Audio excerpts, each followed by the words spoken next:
ओम शांति। जरा आप सोचिए, विचार कीजिए कि आप इस धरती पर क्यों आए हैं? आपका जन्म क्यों हुआ है? क्या आप सिर्फ चिंता, डिप्रेशन यही करने के लिए इस धरती पर आए हैं क्या? आज बहुत सारे लोग दिन भर में केवल चिंता, टेंशन, डिप्रेशन इन चीज़ों में रहते हैं। तो आज आपके लिए बताते हैं कि आप खुद सोचिए कि आप अगर किसी काम से अपने घर से आधा घंटे के लिए आप पड़ोसी के घर जाते हैं, किसी काम से पड़ोसी के यहाँ जाते हैं सिर्फ आधा घंटे के लिए, तो आप उस पड़ोसी के घर किस लिए जाते हैं? कि कुछ काम करना है, उसके यहाँ से कुछ सामान लाना है।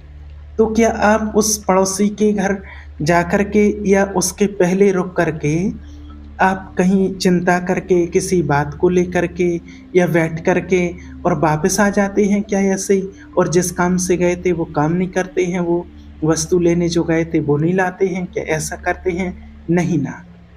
तो जब आप केवल एक अपने पड़ोसी के घर में जाते हैं सिर्फ आध घंटे के लिए, तब भी आपको याद रहता है कि मुझे किस काम से मैं यहाँ पर आया हूँ। तो आप सोचिए कि ज़रा-सी देर के लिए भी आप जाते तो भी याद रहता है, स्मृति रहती है। तो आप अब ये भी सोचिए कि आप इस धरती पर आए हैं, सृष्टि पर आपका जन्म हुआ है, और अगर मान लीजिए आप 100 साल भी जी लेते हैं या कोई 50 साल भी जी लेता है, कोई 80 साल भी जी लेता है, सबकी अलग-अलग एज होती है। और जो 100 साल जी लेता है तो उसके लिए दिन मिलते हैं 36,500।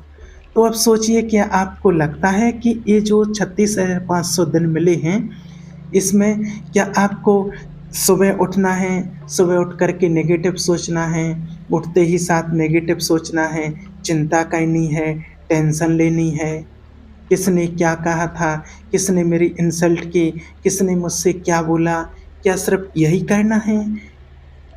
कोई बात अगर किसी ने बोल भी दी तो वो तो आपको याद रहती है, वर्षों पुरानी बात। लेकिन कुछ अच्छा काम भी करना है, कुछ अच्छा भी बोला था किसी ने, अच्छा भी किया था या अच्छा मैंने सुना था, पढ़ा था, वो याद नहीं रहता है। क्योंकि क्या होता है, जब हम कहीं पर भी जाते हैं बाहर घूमने, तो जब कोई अच्छी चीज़ दिखती है तो हम उसकी तुरंत फ़ोटो खींच लेते हैं और अपने मोबाइल में रख लेते हैं।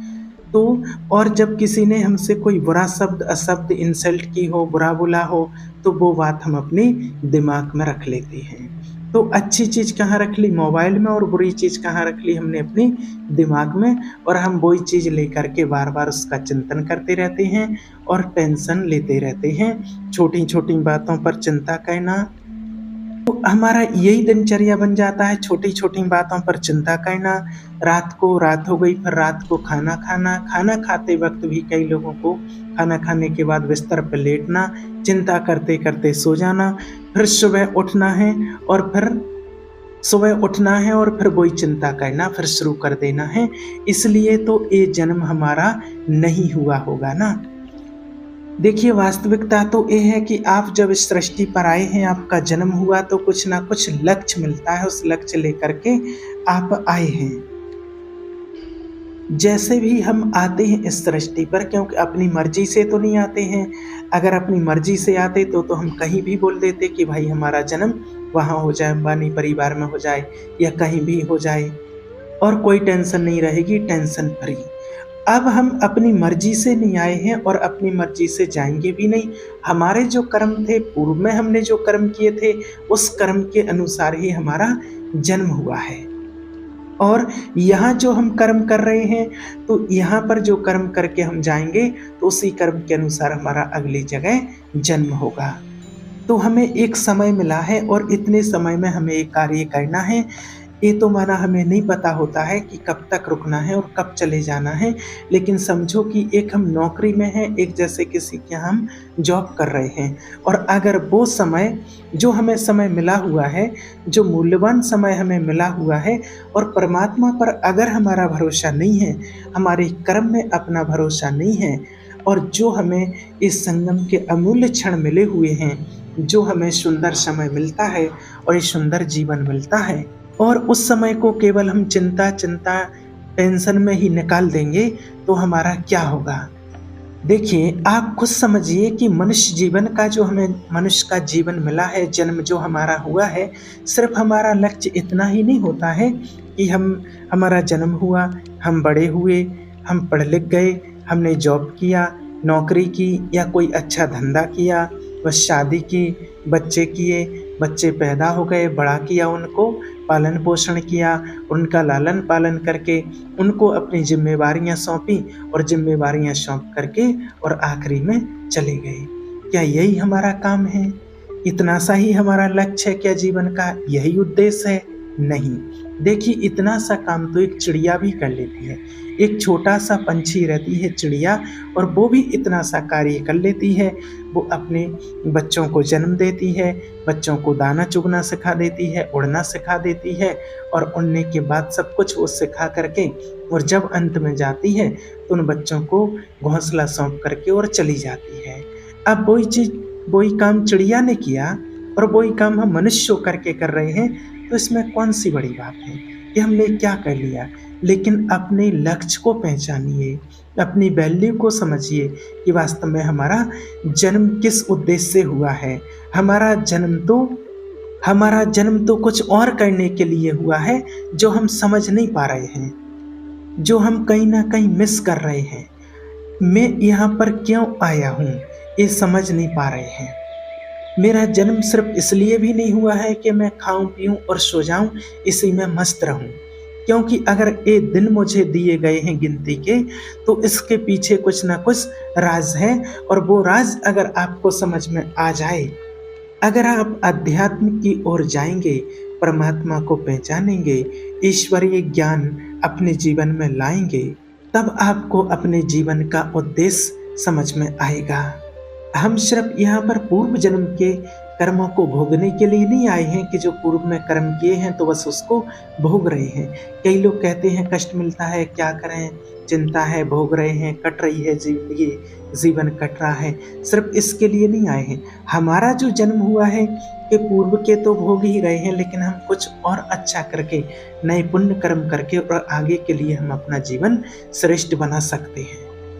तो आप सोचिए और इस बात को समझिए कि मेरा जन्म सिर्फ चिंता करने के लिए, टेंशन लेने के लिए नहीं हुआ होगा। जब मुझे ये दिन दिए गए हैं तो मुझे किसी न किसी काम से मुझे मिला है जीवन, और किसी न किसी काम से मैं इस सृष्टि पर आया हुआ हूँ। और मुझे चाहिए कुछ करने के लिए अपने आप में विश्वास और पॉजिटिव माइंड सेट। परमात्मा के ऊपर विश्वास रखना है और अपने माइंड को पॉजिटिव रखना है। अगर ईश्वर में आपको विश्वास है तो आपको वो मिलेगा।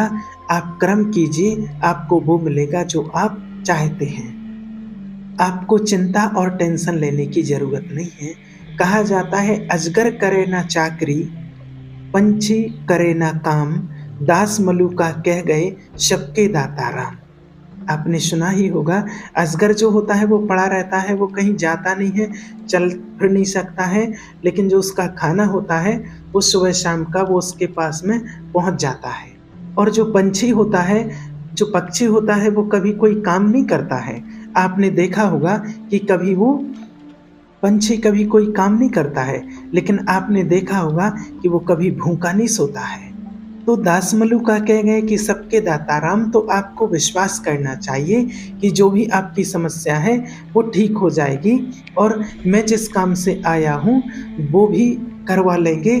बस मुझे अपनी शक्ति याद आनी चाहिए। आज देखिए, हम तो कितना सा भोजन करते हैं, कितना सा खाना खाते हैं। आज दुनिया में जितने भी पशु पक्षी हैं वो कितना भोजन करते हैं, कितना ज़्यादा, लेकिन उनको अपने भोजन की टेंशन नहीं रहती है, ना वो स्टॉक करके रखते हैं। कोई भी पक्षी को, किसी भी आपने जानवर को कभी देखा हो कि इसने अपने भोजन को स्टॉक करके 8 दिन के लिए रख लिया है?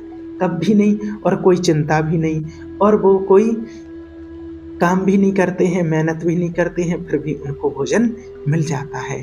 तो हम इंसान हैं, और इंसान होकर के, इतना बुद्धिजीवी होकर के सब कुछ करते हुए इतनी टेंशन चिंता क्यों लेते हैं? हमें सिर्फ अपनी शक्ति को पहचानना है कि वास्तव में हमारे अंदर कितनी पावर है, कितनी शक्ति है। तो परमात्मा शिव आकर के हमें अपनी शक्तियाँ ही तो याद दिला रहे हैं। तो परमात्मा आकर के हमें अपनी शक्तियों की स्मृति दिला रहे हैं, हमें अपनी शक्ति याद आती है जो हम शक्तियों को भूल गए हैं। जिस प्रकार से देखा है रामायण में जब हनुमान जी को लंका पार जाना था, तो वो समुद्र के बैठे-बैठे किनारे पर और विचार कर रहे थे। अब उनमें कोई शक्ति नहीं थी क्या? शक्ति थी, लेकिन शक्ति का पता समय आने पर चलता है। तो आपका आज समझ लीजिए कि समय आ चुका है। और जब हनुमान जी विचार कर रहे थे कि क्या होगा, कैसे पार जाएँगे, फिर जामवंत जी आते हैं उनके पास, तो कहते हैं जामवंत जी कि आप जा सकते हो उस पार। तो हनुमान जी कहते हैं कि वाह! मैं जा सकता हूँ। तो जामवंत जी कहते हैं कि आपके पास जो शक्ति है और आप उस शक्ति को भूल चुके हैं और आपको वो शक्ति याद दिलाने का सही समय आ चुका है। तो रामायण में आपने देखा ही होगा कि जैसे ही जामवंत जी ने याद दिलाना शुरू किया कि आपका जन्म ही राम काज के लिए हुआ है, आप बहुत बलवान हैं और आप एक नहीं ऐसे कितने ही समुद्र पार कर सकते हैं। और जैसे ही उन्होंने कहा और उन्होंने अपना विशाल रूप बनाया और सीधे उड़ के पहुंचे लंका। तो हमारे साथ भी कहीं न कहीं ऐसा ही हुआ है। मैं भूल चुका हूँ कि मैं क्यों आया हूँ, मेरा जन्म क्यों हुआ है, किस उद्देश्य से मेरा जन्म हुआ है, हम इसको भूल चुके हैं। अब परमात्मा इस सृष्टि पर आकर के और वो हमारी शक्तियाँ और हमारे लक्ष्य और हमारा उद्देश्य याद दिला रहे हैं। देखिए, ये बात तो निश्चित है कि आपका जन्म सिर्फ़ यहाँ टेंशन, चिंता और परेशान होने के लिए नहीं हुआ है। अब कई लोग ये भी कहते हैं कि भई आपको पता नहीं है कि हमारी समस्याएँ क्या होती हैं। लेकिन लोगों की समस्याएँ जो होती हैं, देखिए सबकी अलग-अलग समस्याएँ होती हैं, ये तो मानते हैं। लेकिन आप इस बात को भी निश्चित कीजिए, निश्चित ही मान लीजिए कि संसार में जो भी व्यक्ति हैं, तो उन सभी के ऐसे कभी न कभी इस जन्म में या पूर्व जन्म में कुछ ऐसे कर्म रहते हैं, जिसका फल उनको भोगना ही पड़ता है। इससे कोई बच नहीं सकता है। ये तो पता है। क्या हम अगर ऐसी समस्याएँ हैं, तो क्या हम इन समस्याओं में ही रहेंगे? क्या हम इन समस्याओं को तोड़कर इनसे आगे नहीं बढ़ें? क्या हम आगे नहीं बढ़ सकते हैं? बढ़ सकते हैं। आपको इन समस्याओं में नहीं रहना है, आपको बहुत आगे बढ़ना है और जीवन में हमें अपने उद्देश्य को याद रखना है कि मेरा जन्म क्यों हुआ है। हमें इसी में नहीं रहना है, चिंता और डिप्रेशन में नहीं रहना है। आपके साथ बहुत ही अच्छा होगा। चीज़ें ठीक होती हैं और ठीक होते हुए मैंने देखी हैं, आपने भी देखी हैं कि ठीक होती हैं। बस उसके लिए एक चीज़ चाहिए, आपका पॉजिटिव माइंडसेट। माइंड आपका पॉजिटिव होना चाहिए और ईश्वर पर विश्वास होना चाहिए, परमात्मा में विश्वास होना चाहिए। अपने लक्ष्य को पहचान कर खुद का जीवन भी सुखी बनाना है और दूसरों को भी सुख पहुँचाना है। सिर्फ़ अपने लिए और अपनों के लिए ही नहीं जीना है, दूसरों के लिए भी जीना है, दूसरों के लिए भी कुछ उपकार करना है, जो हमें पुण्य कर्म साथ में ले जाना है। इसके लिए कहा जाता है कि नदी नहीं पीती अपना जल, पेड़ नहीं खाते कभी अपना फल। ये हमेशा दूसरों के लिए प्यास बुझाने के लिए नदी है, कुआँ है, तालाब हैं, हमेशा दूसरों की प्यास बुझाने के लिए होते हैं। पेड़ हमेशा दूसरों को छाया देने के लिए होता है और वो खुद धूप में खड़ा रहता है। दूसरों के लिए ही वो फल देता है, कभी अपना फल नहीं खाता है। तो हमें भी उपकार करना है, परोपकार करना है, सिर्फ़ अपने लिए या अपनों के लिए ही नहीं। हम संसार में आए हैं तो कुछ ऐसा करके जाएँ कि हम संसार के काम में आएँ। और हमें आज से चिंता और डिप्रेशन छोड़ करके और हमें उपकार करना, अच्छे कार्य करना शुरू कर दें, अपनी शक्ति को पहचानें, तो आपकी सारी चिंताएँ दूर हो जाएँगी। शिव बाबा को याद करो, अच्छा चिंतन करो, सब कुछ अच्छा ही होगा।